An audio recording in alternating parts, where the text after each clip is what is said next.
Hello everyone, I hope you are doing well. So आज की video में हम पढ़ेंगे प्रोसेस सिंक्रोनाइजेशन क्या होता है। इसके अंदर क्या होता है, दो टाइप के मोड्स होते हैं, जैसे एक होता है सीरियल और एक होता है पैरेलल। सीरियल में क्या होता है, एक प्रोसेस आया वो कंप्लीट होगा, उसके बाद वो टर्मिनेट होगा, देन दूसरा आएगा फिर होगा कंप्लीट होने के बाद। उसके अंदर यूँ नहीं हो सकता कि पैरेलल चल रहे हो। दूसरा होता है पैरेलल। पैरेलल में क्या होता है, दो प्रोसेस साथ साथ चल रहे होते हैं। तो उसमें क्या होता है, कई बार कुछ प्रोसेस कोऑपरेटिव प्रोसेस होते हैं, कुछ होते हैं इंडिपेंडेंट।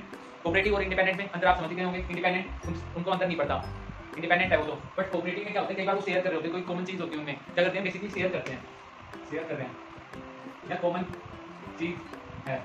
जैसे मेमोरी, दो प्रोसेस मेमोरी यूज कर रहे हैं, यहाँ वेरिएबल्स, यहाँ रिसोर्सेज जैसे एक साथ दो प्रोसेस यूज कर रहे हैं। जैसे किसका कर रहे हैं, स्कैनर का एक साथ यूज कर रहे हैं, यहाँ प्रिंटर,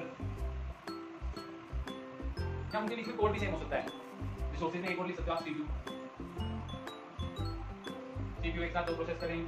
तो सो इसके अंदर क्या होता है कि कई बार क्या होता है कि कोऑपरेटिव डिस्टेंस क्रिएट कर देता है ना, दूसरा इसमें पैरेलल में। बट दूसरे सीरियल प्रोसेस होते हैं, उसके अंदर एक होगा दूसरा होगा। इस टाइप से मान लो कि एक बॉलर ने अपना ओवर कंप्लीट करा, उसके बाद दूसरा बॉलर आएगा। ये तो नहीं है ना कि पैरेलल बॉलर एक उधर से डाल रहा है एक उधर से डाल रहा है, ऐसा तो नहीं है ना। तो यही है, पैरेलल में साथ साथ चलते हैं। जैसे फुटबॉल में काफी सारे पैरेलल चल रहे होते हैं, फुटबॉलर एक बॉल के पीछे वैसे।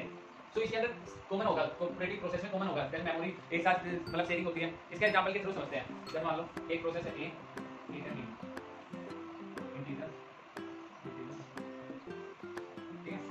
मान लो एक प्रोसेस ए है और एक प्रोसेस बी है। इसके अंदर मैंने लिख दिया है, ठीक है। इंटीजर कोई एस है वो रन कर रहा है और इंटीजर टी है वो भी रन लिख दिया मैंने, ठीक है। सो इसके अंदर क्या है, एस इनको मान लो ये 1 ये 2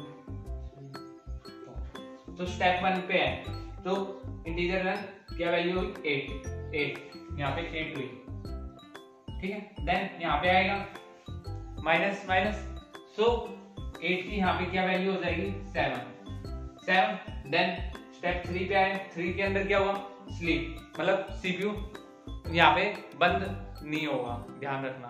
सीपीयू यहाँ पे बंद नहीं होगा, सीपीयू आइडियल नहीं होगा, सीपीयू काम करता रहेगा। ये प्रोसेस साइड में हो जाएगा।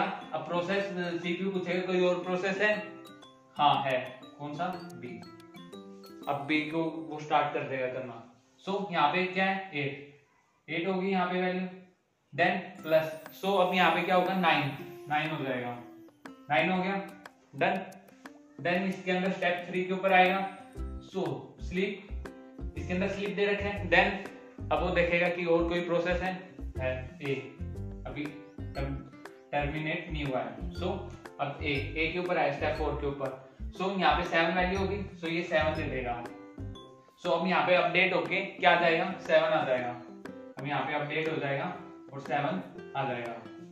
7 आ गए यहाँ पे, तो सिंपल सी बात है, 7 आ गया अपडेट होके।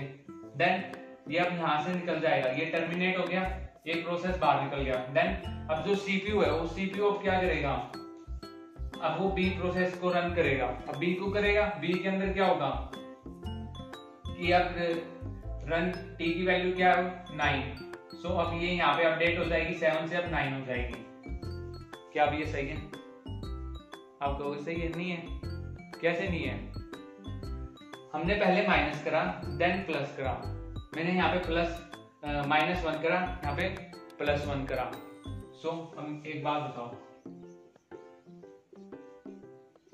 अब यहाँ पे क्या आएगा, यहाँ पे क्या आएगा 8 प्लस -1 कितना आना चाहिए 8 ही आएगा।